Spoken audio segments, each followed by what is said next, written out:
Que ne ferait pas le groupe RTI pour se rapprocher davantage des populations? Après RTI 1 qui couvre l'ensemble du territoire ivoirien, c'est maintenant RTI 2 qui étend sa zone de diffusion aux villes de Mans, Danané, Diokwe, Zouaouen, Biankouma et Zoukoubeu. Le signal de la chaîne a été lancé ce vendredi à Mans en présence de la ministre de la Communication, Maître Afoussiata Bambalamine. Aussi, le bureau régional de la RTI 2 a été installé depuis Mans, la correspondance de Victoria Angwa. Vous êtes à Mans, RTI 2 aussi. Par ce geste symbolique, le ministre de la Communication permet aux populations du Tompi, du Guémou et du Cavali de recevoir les programmes de RTI 2 dans leur foyer. Ce n'est pas fini, parce que simultanément, Kounfao pour l'Est, Boisflé pour le centre-ouest et Mbengue pour le nord reçoivent désormais RTI 2. On a la possibilité d'arroser en fonction du relief dans un rayon de 100 km. Les villes principales qui sont autour de la ville principale reçoivent également, y compris les villages et les petites localités. Les installations ont été faites il y a 4 mois. Mans accueille également le bureau régional de la RTI.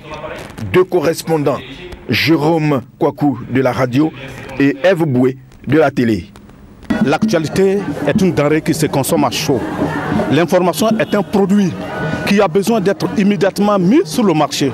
Faute de quoi, vous vous retrouvez avec un plat frédaté, avec une information caduque. Le processus est loin d'être achevé.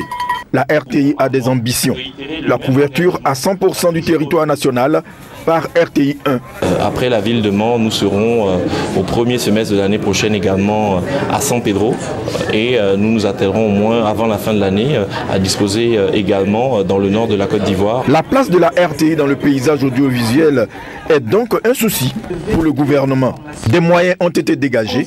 Une feuille de route a été élaborée pour le positionnement de la télévision ivoirienne avant la libéralisation du paysage audiovisuel.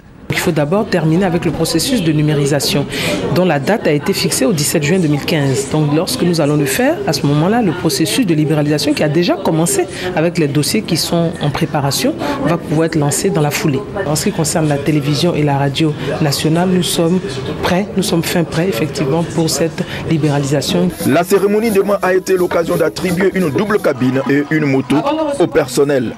Outre les bureaux, une salle de mixage a été installée pour enregistrer les voix. Mans lance ainsi le processus de couverture nationale de RTI 2 et l'installation des bureaux régionaux de la RTI. Processus qui confirme les ambitions du groupe RTI, demeurer le premier groupe audiovisuel national, mais aussi sous-régional.